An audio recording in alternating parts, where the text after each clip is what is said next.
Boa noite, irmãos. A graça e a paz do Senhor a todos. Hoje nós vamos retomar a nossa caminhada no livro de Ruth, o pequeno livro de Ruth. Eu quero convidar você ao capítulo 4. Se você não pegou as outras, eu estou vendo algumas pessoas nos visitando essa noite. Você é bem-vindo aqui, bem-vindo a esse estudo.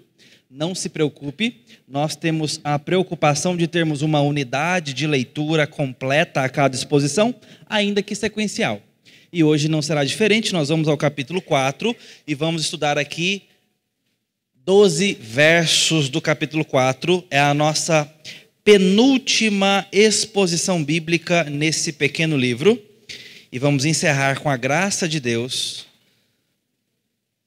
no domingo que vem. Se você gostaria de ver todo esse estudo, ele está presente nas nossas plataformas de YouTube e Spotify.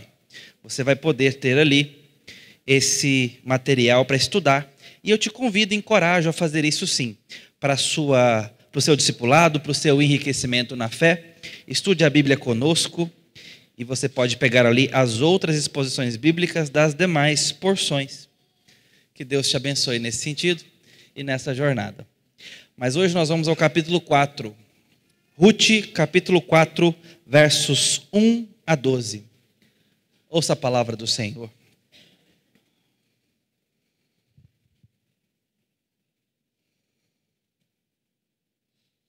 Assim diz a palavra de Deus. Boaz foi até o portão da cidade e sentou-se ali. Eis que o resgatador de que Boaz havia falado ia passando. Então ele o chamou. Ó fulano, chegue até aqui e sente-se. Ele foi e se sentou. Então Boaz chamou 10 homens dos anciãos da cidade e disse: sentem-se aqui. E eles se sentaram.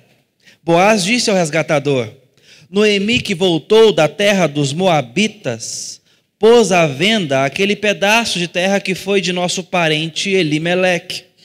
Então resolvi informá-lo disso e dizer a você: compre estas terras na presença dos que estão sentados aqui e na presença dos anciãos do povo.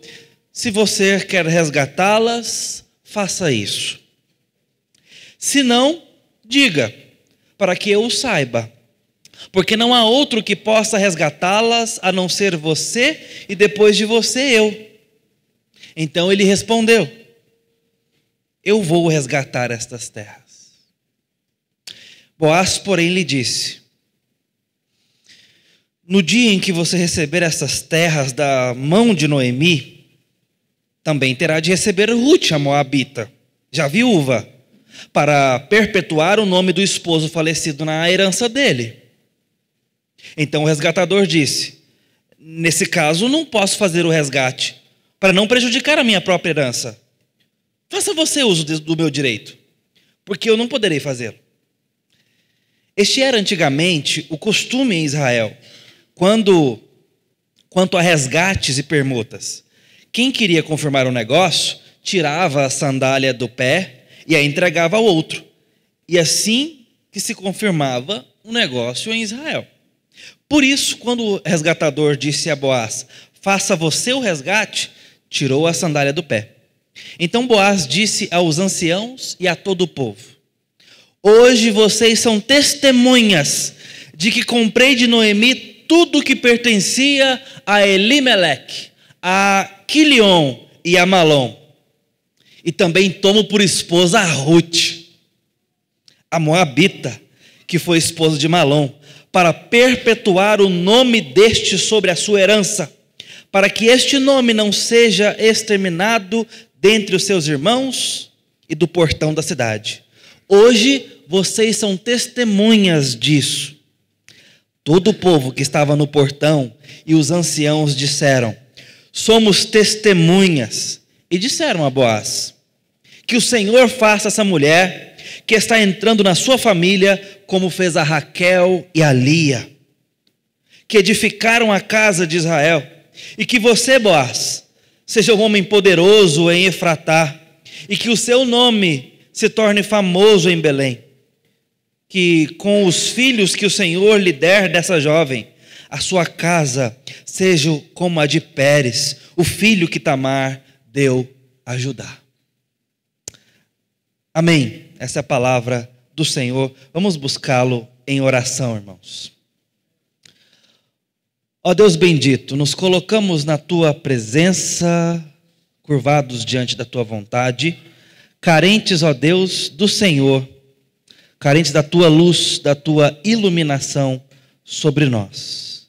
Eu peço que o Senhor nos abençoe e nos guarde nesse momento de meditação na santa palavra do Senhor. Confronta-nos, consola-nos, encoraja-nos, no nome santo de Jesus. Amém. Irmãos, essa é uma história curta, de providência e redenção. Nós estamos diante de um relato, embora breve, poderoso da mão invisível da providência de Deus, conduzindo a história de Israel através de histórias de pessoas. E mais uma vez, Deus, que é mestre nessa arte, usa pessoas e situações improváveis, de tal forma que do improvável suscita glória para o seu próprio nome. Assim como ele suscitou descendência de mulheres estéreis, para que a sua linhagem do povo de Deus viesse à existência, Deus continua trazendo da morte vida, do improvável esperança e da escassez abundância de perspectiva. É exatamente o caso do livro de Ruth.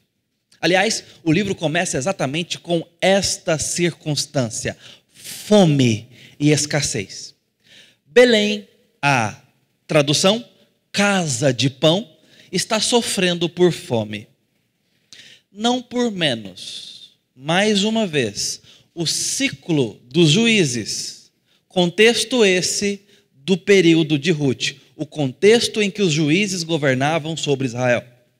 O ciclo de bonança, paz e provisória obediência, vinha o passo de desobediência e rebeldia contra o Senhor, da qual adivinha ira, justiça e disciplina do Senhor, e então, consequentemente, lamento, sofrimento e arrependimento provocado por parte do povo, e consequente, retorno à adoração e à obediência.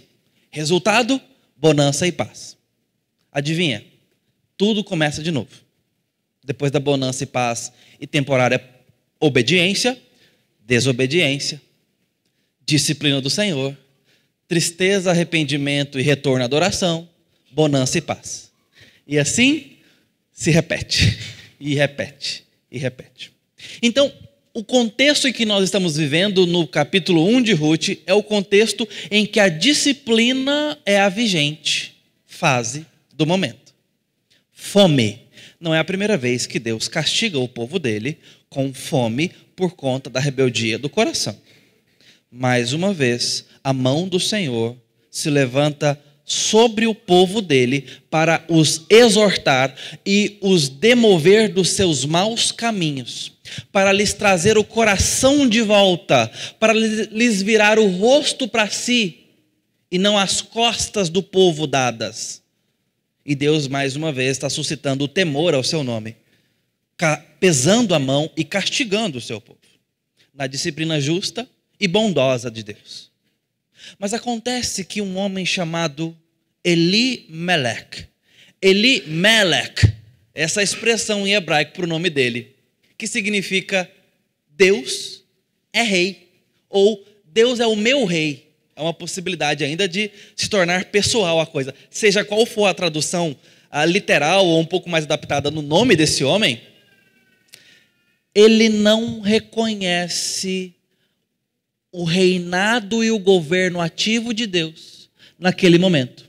Porque ele ajunta a sua família e foge da mão do Senhor.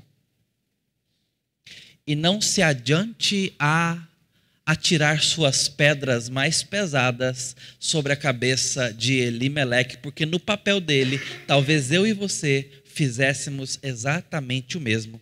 Pegaríamos a nossa família e partiríamos da escassez, da fome e daríamos o nosso pulo de provedor que somos. Não é verdade? Mas esse homem está saindo debaixo da disciplina do Senhor.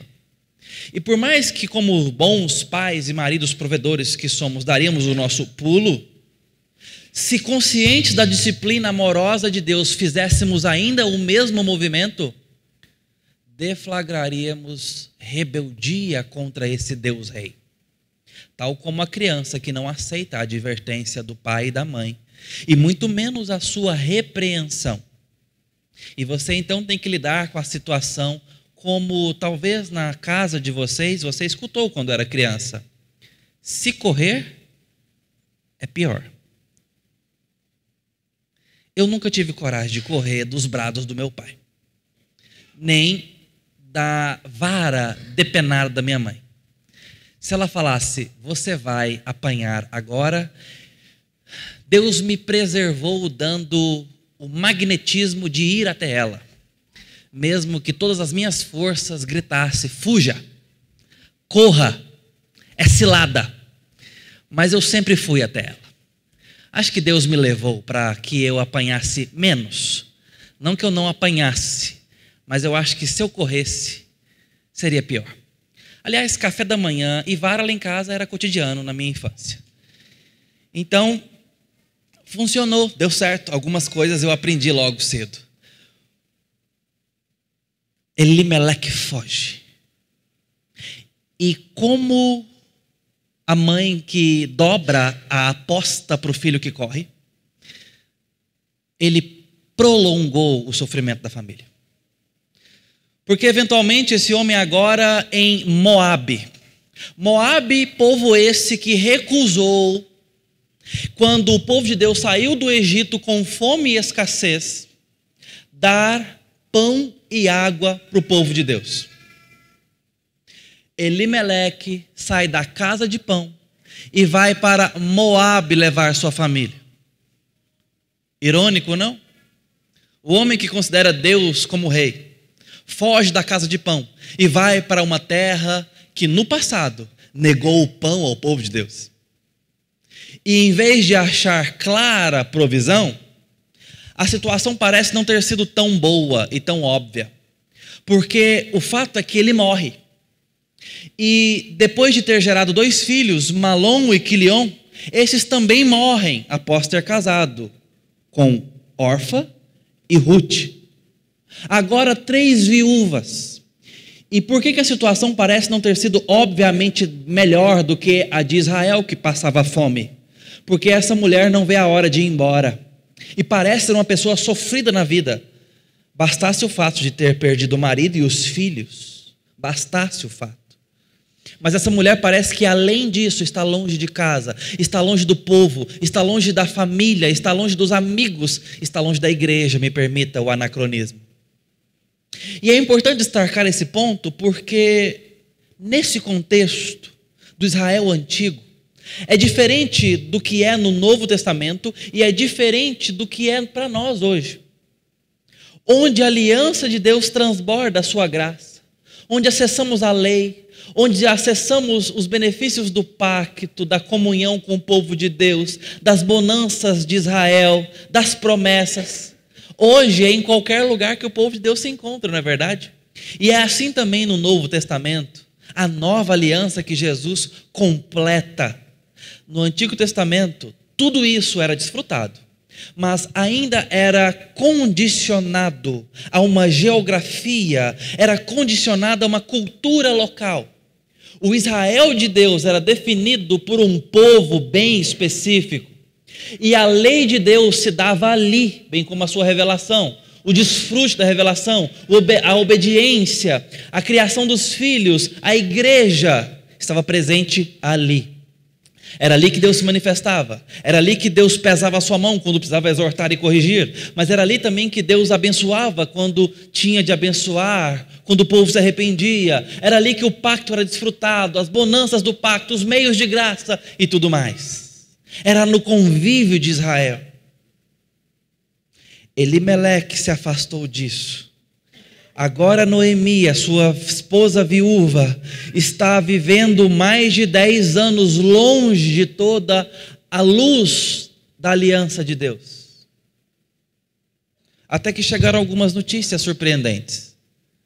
Ela ouviu dizer que lá em Belém voltou a ter cereal, voltou a ter pão na casa de pão. Isso era mais do que sustento. Isso era mais do que provisão. É também uma circunstância, como nós dissemos, teológica. Se Deus está devolvendo o pão, é porque a sua mão aliviou o castigo. É porque Deus perdoou a rebeldia do povo, perdoou o pecado do povo. Ora, Noemi sabia muito bem do que já se ouviu no passado, do comportamento repetitivo do povo de Deus e de como Deus era severo e gracioso ao mesmo tempo. Ao ouvir que Deus estava dando pão em Belém, essa mulher se apronta, ajunta os últimos restos de esperança e diz, como que dizendo, né? Se aquele povo foi perdoado, aquele é o meu povo, talvez haja perdão para mim também. Se Deus voltou a agraciar o meu povo, talvez também tenha perdão para mim. Ela se apronta e diz para suas noras, Orfa e Ruth, meninas, que a graça de Deus seja com vocês, mas eu estou indo embora, e de mala e cuia está pronta para partir. Mas aquelas duas se apegaram à sua sogra e a amam, e diz, nós vamos com você. Já uma idosa, sem marido, sem filho, sem companhia, nós vamos com a senhora. Nós somos apresentados a esta cena logo no primeiro capítulo. Noemi então já começa a mostrar um pouco da sua personalidade dupla. Essa mulher verdadeiramente ama e se preocupa com as suas noras. Ela preocupa com o futuro delas, e isso vai ficar evidente em outras partes, no cuidado que ela tem com Ruth, por exemplo. E recomenda insistentemente, quase que proibindo aquelas duas de seguir com elas. Mas também já fica uma outra nuance no ar. Se para ela não seria pesado também chegar em Belém com duas moabitas. Você se lembra do contexto do surgimento do povo de Moabe? Quando Deus castigou uma das mais perversas e imorais culturas dessa terra, reunidas em Sodoma e Gomorra. Cultura essa que, quando Deus visitou aquela cidade na figura de anjos, os anjos se manifestaram com forma humana. Entraram na casa de Ló. Homens e mulheres foram até a porta da casa de Ló. Bateram na sua porta e disseram o seguinte: traz eles para fora. Nós queremos fazer algumas coisas com eles. Se é que os irmãos me entendem. Esse era o caráter moral de Sodoma e a cor de Gomorra. Deus falou, basta para a perversidade, eu a punirei com fogo. E Deus derramou fogo do céu sobre Sodoma e Gomorra. Deus dificilmente agiu com tamanha veemência de ira adiantada sobre um povo como ele fez com Sodoma e Gomorra. Talvez o Egito seja um parâmetro, talvez em alguns castigos assírios e babilônicos, mas no geral, aquele povo conseguiu esgotar a paciência de Deus, a tolerância. E Deus salva Ló e diz, não olhem para trás.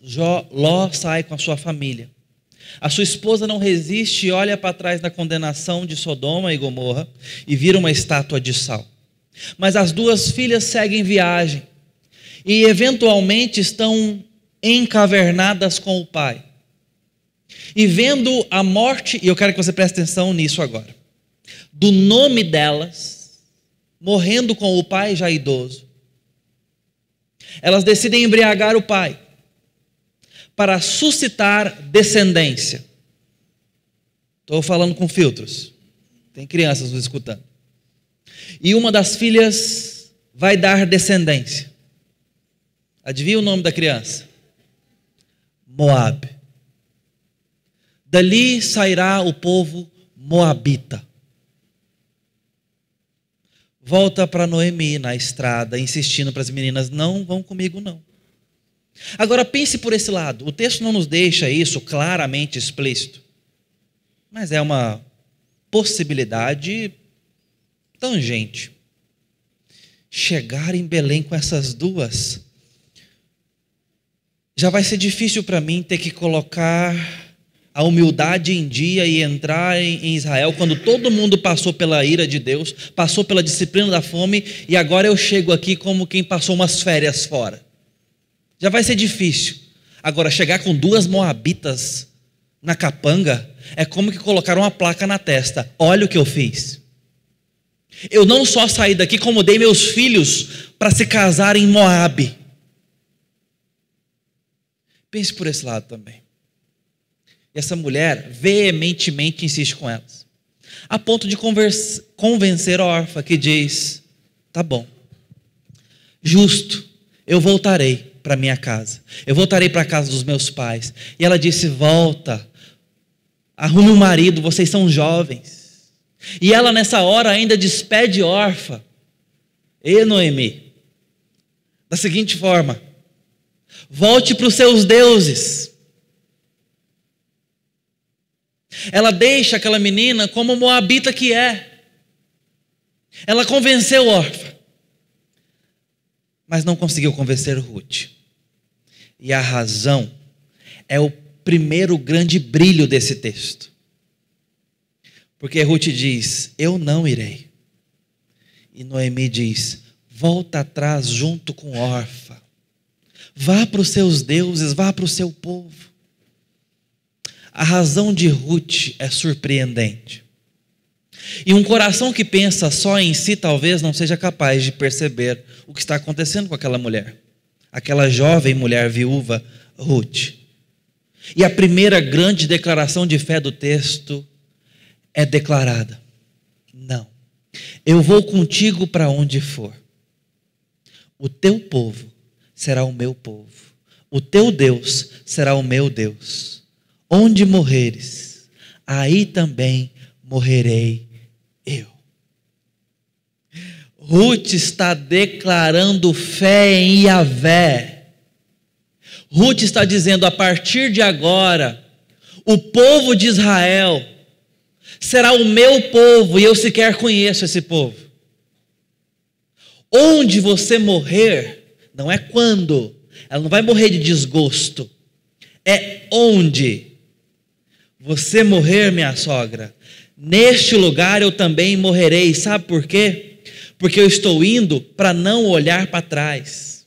A partir desse momento, a sua terra será a minha terra. Terra essa que, quando Ruth conheceu de ouvir falar, era uma terra castigada por Deus. Olha a convicção dessa moça: eu vou para essa terra. Eu vou para essa gente complicada que foge dos deuses de vocês. Vocês vieram para cá fugidos, não foi? É gente igual você, né, minha sogra? Vai ser meu povo também.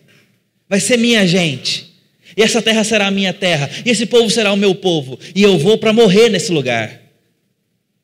Por que isso? Por conta desse elemento na sua declaração. A partir de agora, o seu Deus é meu Deus.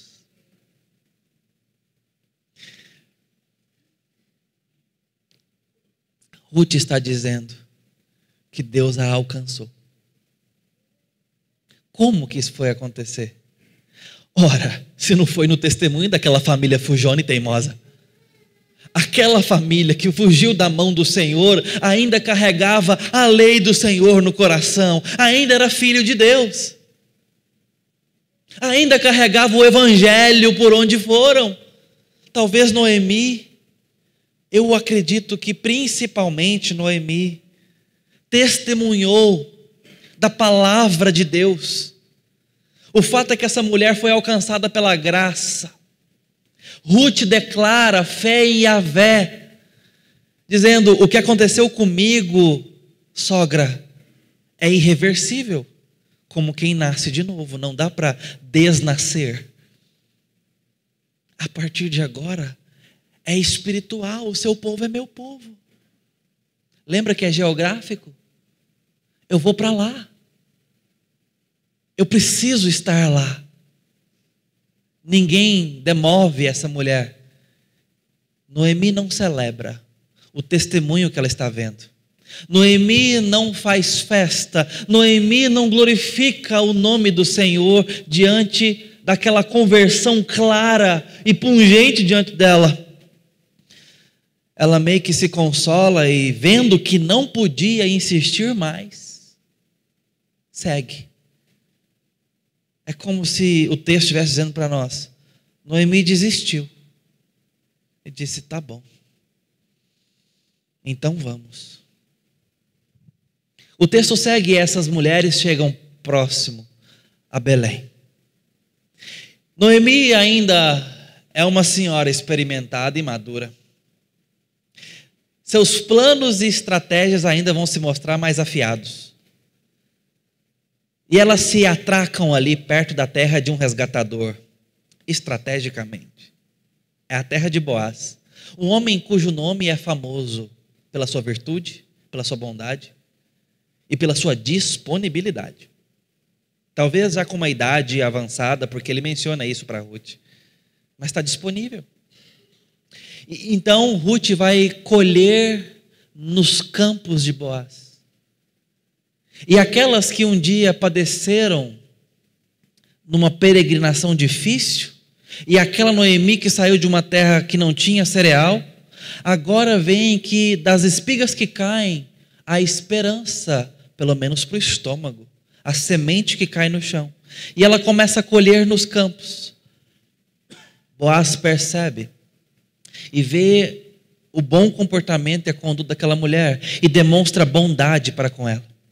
E há um termo nesse livro que é central em toda a sua história de provisão divina, Esed, que é o amor benevolente, não romântico, mas sacrificial, cuidador, provedor.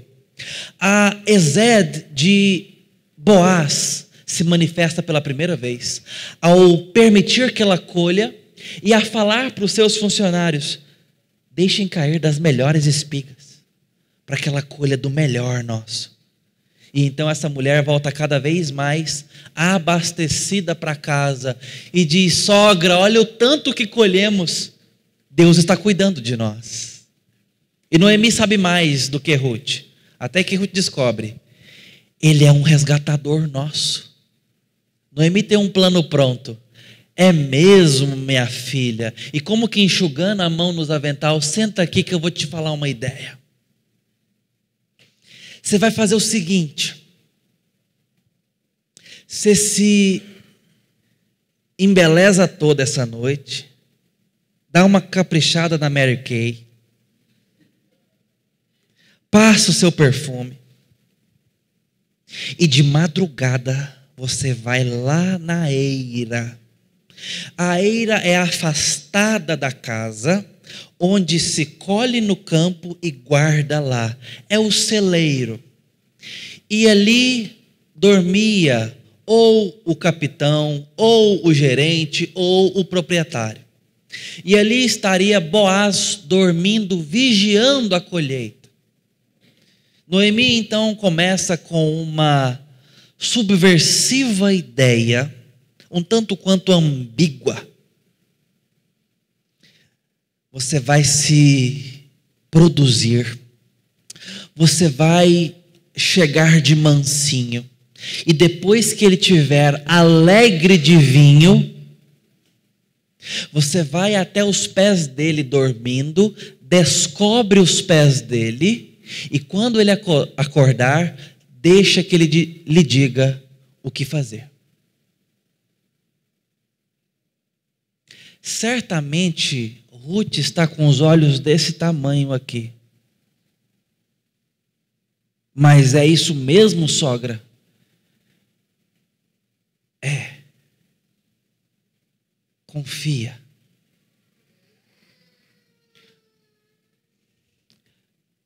E ela vai. Essa história não é estranha demais para você, não? Ela não tem só jeito, não. Ela tem um jeito e andar de duvidosa essa história. Muito mal contada. Mulher decente não faz isso, não, sou. Mas a Ruth vai. Crente no Senhor? Crente. Noemi também, ora. Mas teve essa ideia maluca. Não recomende isso, tá? Para ninguém. Deixa o pé dos moços cobrido. Mas ela vai. Só que a luz dessa mulher vai brilhar ainda mais naquela madrugada. E ela faz exatamente como a sogra mandou, exceto por um detalhe. Ela não deixou as coisas acontecerem como ele queria. Ele nem deu tempo, ela nem deu tempo. A hora que ela descobre o pezinho dele para que ele receba a brisa da madrugada e acorde, desde esse tempo já tinha medo, viu, de descobrir o pé do cobertor, viu, Pedro? A hora que descobriu o pé dele, ele já acordou e assustou. E ela fala, eu sou Ruth. Eu imagino que imediatamente se colocando em pé. E você é meu resgatador, case comigo. Essa foi a postura de Ruth. Está aqui o documento. Se quiser, assine. É casamento. Não tem nem suco na praça. Casamento e pronto.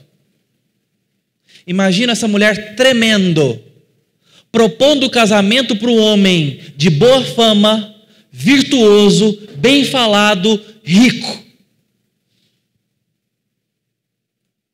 Boaz percebeu tão nitidamente a cristalidade da fé e da virtude dessa mulher, que não deixou espaço para a ambiguidade, que não deixou espaço para a malícia ou a perversidão, mas se posicionou de forma tão cristalina na sua frente, deixando muito claro e estreito o que ela veio fazer ali. E ele entendeu imediatamente por que a circunstância, de tal forma que ele diz, não volte fora da madrugada para que ninguém te veja. Ele não queria que ela fosse mal falada. Aliás, Ruth era bem falada nas terras de Boaz, diz o texto. Esse homem ficou impactado tão plenamente com a sua virtude, que ele diz, eu não descansarei enquanto não resolver isso, eu te resgatarei. Em outras palavras, eu me caso com você. Talvez aquele homem estava sonhando com essa possibilidade há alguns dias. E nós vamos sendo embalados nessa expectativa como bons dourameiros que somos. Vai dar casamento. Deu certo. Noemi, essa ideia foi maluquinha, hein? Mas deu certo. Ufa! Aquele homem então decide e não descansa. Talvez não dormiu aquela noite. O texto em que lemos é a manhã seguinte. Ele está à porta de casa, da cidade, assentado, aguardando alguém. Sabe quem? Não tem nome no texto. E a razão disso é de nos apertar o coração. Nós vamos entrar nessa argumentação agora. Ele está esperando o seu fulano. Você já tinha visto a palavra fulano na Bíblia? Está aqui. O fulano. Ô fulano, senta aqui. Boaz está à porta da cidade, onde as negociações do tempo antigo aconteciam, onde tudo que era sério e tinha que ser passado no cartório, acontecia ali. E aquilo ali é exatamente isso. Ele assenta-se com 10 anciãos. E quando, esperando a chegada daquele homem, ele mal pode esperar. E quando ele avistou, talvez com o coração palpitante, ele diz, fulano, eu estou te esperando, se assente comigo. E foi chamando as testemunhas. Temos algo sério para tratar. Noemi, a viúva, tem uma terra que não pode manter. Ela é de resgate seu. E você precisa resgatá-la juntamente com a sua terra. Resgata e a terra será sua. Basta produzir na terra e tolerar a viúva já idosa por alguns anos. Parece um bom negócio. Ele diz imediatamente: eu resgato. E nessa hora o nosso coração, que estava esperando por esse romance, vai por água abaixo lendo esse livro. Ah, não. Ele aceitou. E o seu fulano casa com Noemi e leva Ruth de brinde e pronto, acabou o livro, logo no início do capítulo 4. Felizmente, Boaz tem uma carta na manga e diz: só tem um detalhe. A Ruth vai de brinde. Aquela feiozinha que está lá na minha fazenda, vai ter que levar ela também. Estou brincando, ela devia ser muito bonita. Mas eu acho que nessa hora o Boaz está explicando com bastante sem graceza.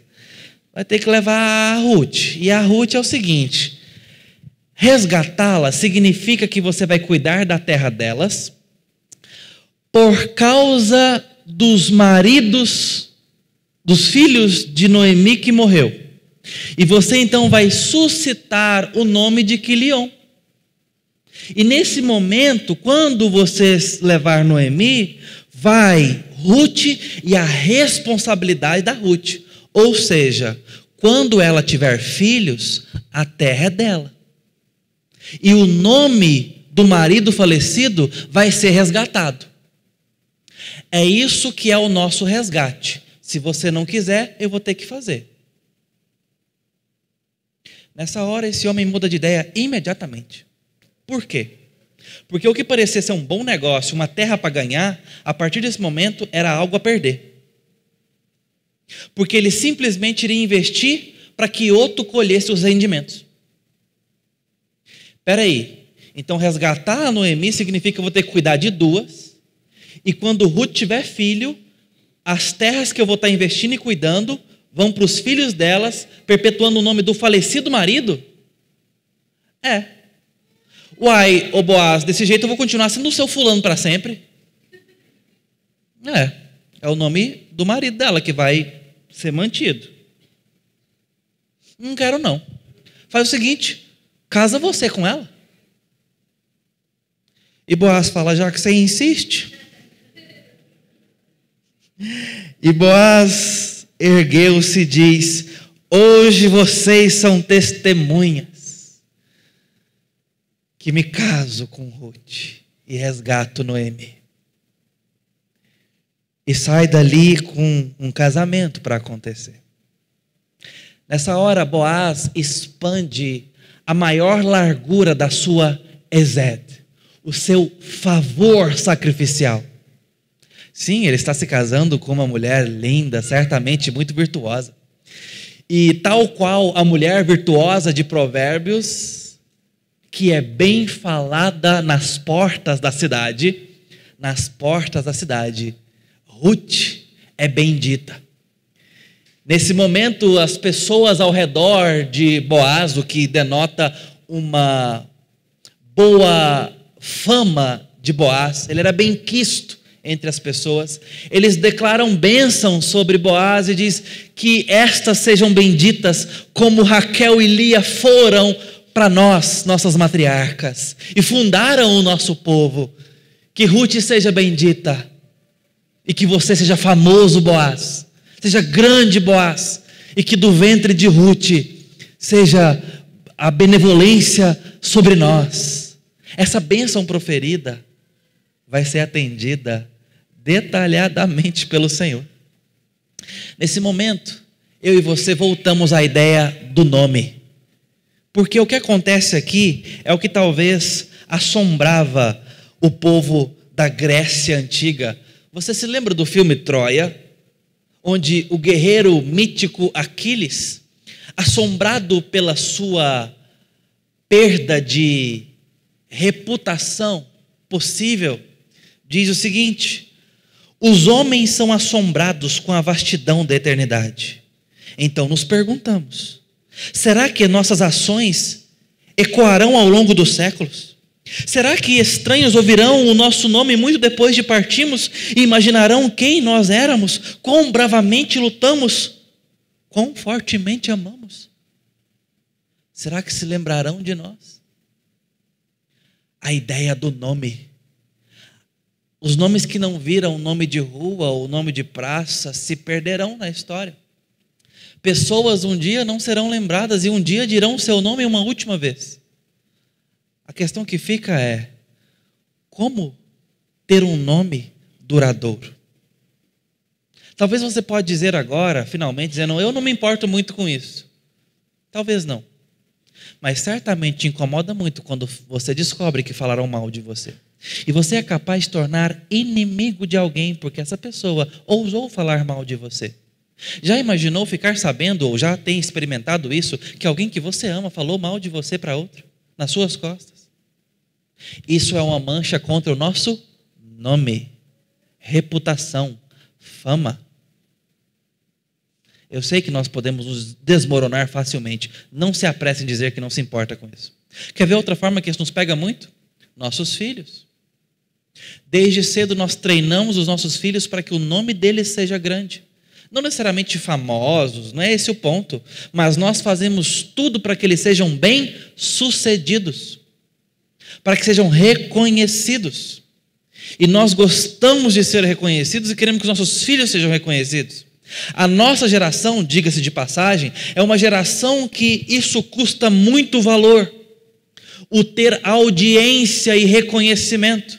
Pela primeira vez, a mídia de esportes olímpicos e uma Copa do Mundo de futebol foi transmitida por um canal independente de um youtuber. E não por uma grande, enorme mídia oficial de televisão.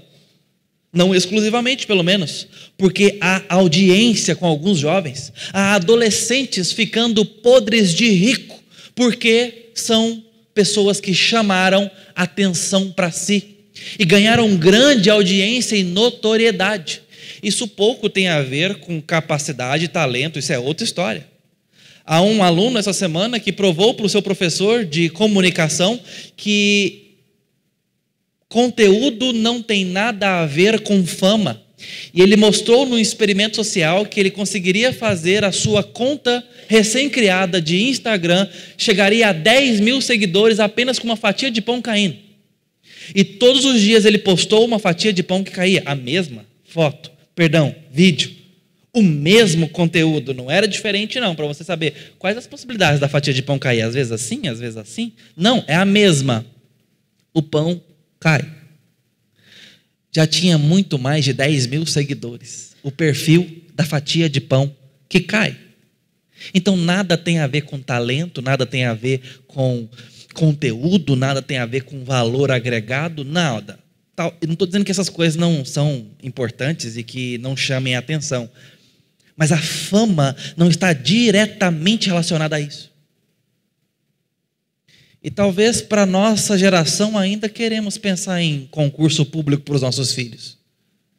Seus netos talvez não serão ensinados assim.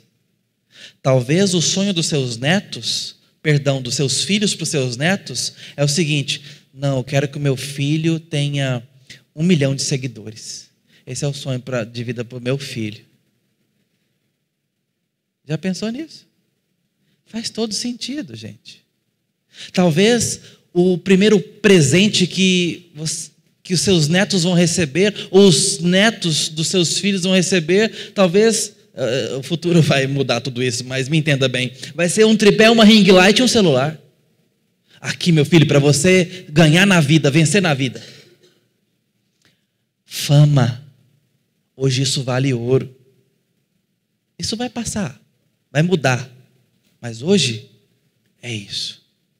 E nós estamos muito interessados que os nossos filhos sejam reconhecidos. Eu não estou falando de YouTube, porque tem uma geração aqui que talvez não está ligada nisso. Mas que os seus filhos sejam reconhecidos e sejam bem-sucedidos. Você tem treinado os seus filhos e investido horas nisso, colocando eles para serem poliglotas, bilíngues pelo menos, colocando eles para fazer Kumon, colocando eles para terem aula de reforço nas melhores escolas, escolas integrais, colocando eles na natação, colocando eles no judô, no balé, na música. Você tem investido horas trabalhando para que isso seja possível. Quem sabe o seu sonho é que seu filho faça um intercâmbio, conheça uma cultura diferente e se dê bem na vida em outro país. Talvez você quer isso para o seu filho, talvez você quer isso para suas filhas, talvez você sonha que eles ganhem dinheiro, que eles tenham poder, que eles sejam reconhecidos e que eles tenham uma vida tranquila. Quem sabe um concurso público para dar tranquilidade, se você ainda sonha com essas coisas. Quem sabe ter algum dinheiro guardado. E você ora por isso, e você trabalha por isso, e você ensina os seus filhos, e você quer muito que eles se apeguem aos seus conselhos, que eles se dê bem na vida. Nome. A matemática do reino é muito diferente. A matemática do evangelho é diametralmente oposta a esse raciocínio linear. O evangelho fala que nós devemos tomar a nossa cruz e seguir a Cristo. O evangelho nos diz que eu devo morrer para mim mesmo. E se eu não nego pai, mãe, família e tudo que é precioso, inclusive os meus bens, para segui-lo, eu perderei tudo. E louco é aquele que não perde tudo e não pode salvar a alma. O evangelho de Marcos, no capítulo 8, Jesus é categórico em afirmar: tome a sua cruz e venha após mim. Você precisa morrer. Essa é a dinâmica do evangelho. E o que isso tem a ver com os nossos filhos? Tem a ver que nós não deveríamos estar espantados com a seguinte possibilidade: pai, eu decidi que vou ser missionário. Isso te assusta? Ora, eu tenho uma mãe que sempre orou por mim, foi a grande evangelizadora da nossa família, nos apresentou Jesus, nos insistiu desde criança para estarmos presentes na igreja, na escola bíblica dominical. O evangelho chegou não só para mim, para o meu irmão, para o meu pai, mas também chegou para a nossa grande família através dessa, uma jovem que se casou aos 15 anos de idade. O evangelho chegou, vinda do interior, nasceu na roça, na cidade de Uruana, ali conheceu o presbiterianismo, ali se formou, se discipulou, se batizou e se casou. Essa mulher, no dia em que eu estava esperando a segunda fase para direito, na UFG, morando sozinho já, eu liguei para ela e disse: mãe, eu passei a semana orando e eu não farei a segunda fase da UFG. Que isso, meu filho? Calma que piora. Hoje vencia o prazo da inscrição do seminário. E eu peguei aqueles R$170 e fiz a inscrição de R$150. E vou fazer a prova sem tempo para estudar. Mas eu estou inscrito.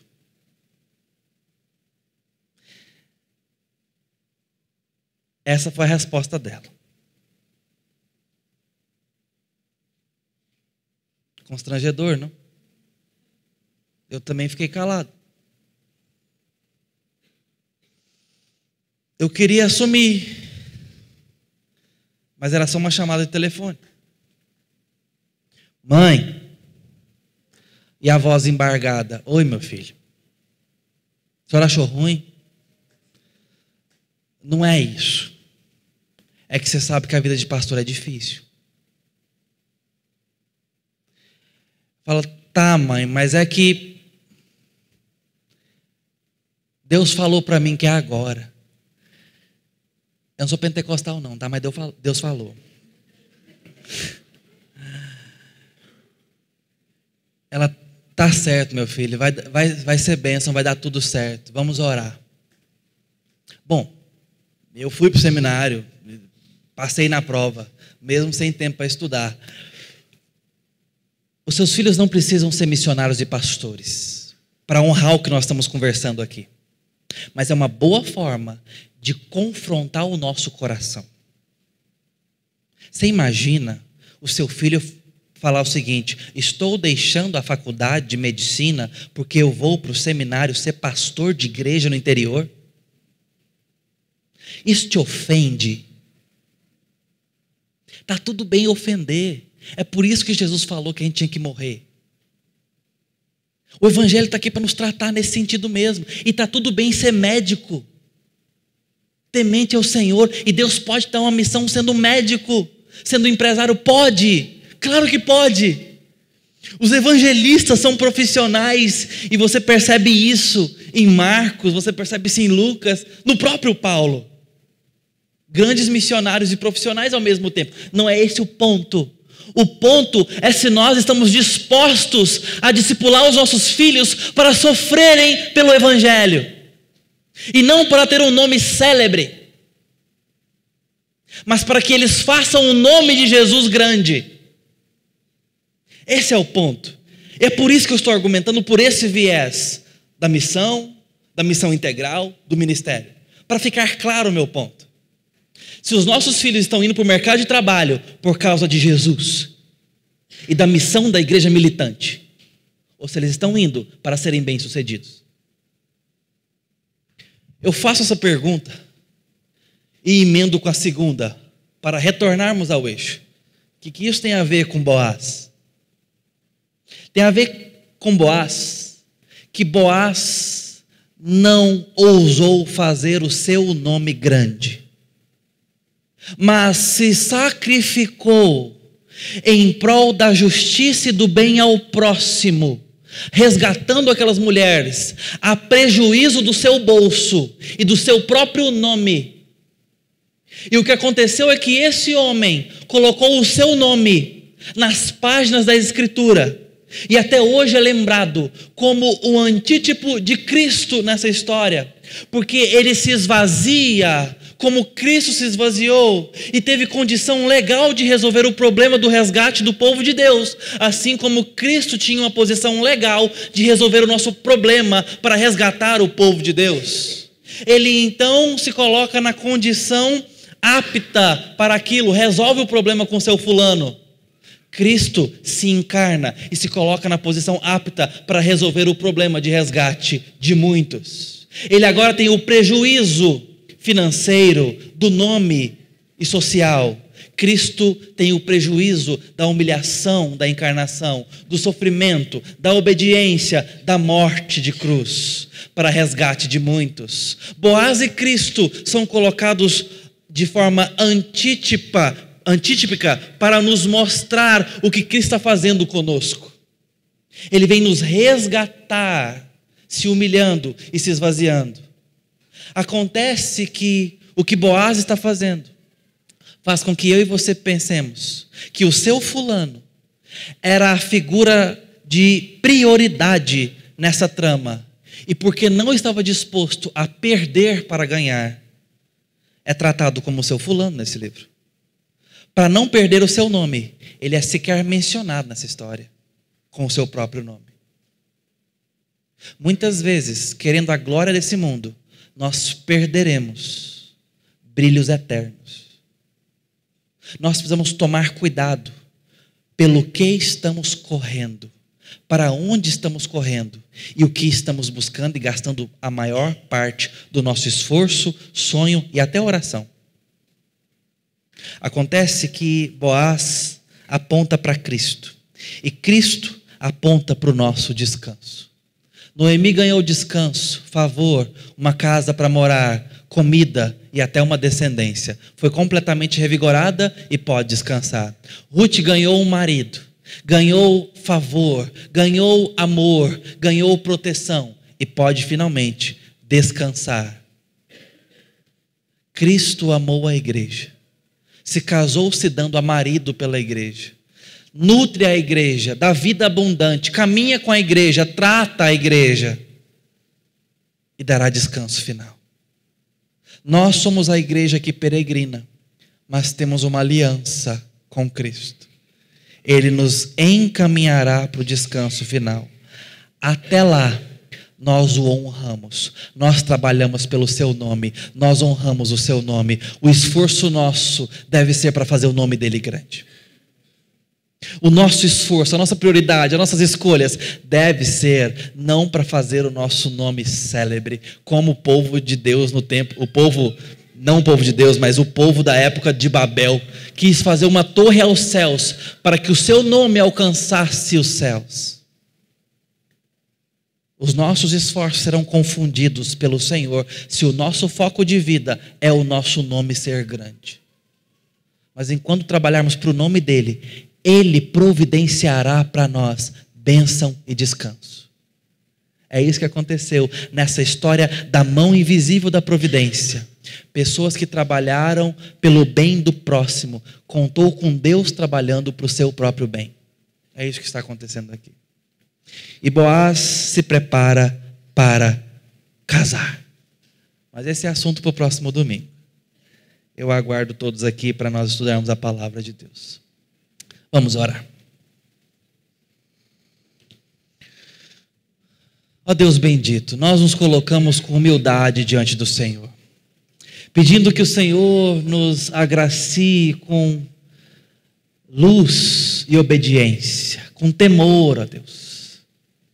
Que o teu nome seja priorizado por nossos corações. No nome santo de Jesus Cristo, que te amemos mais.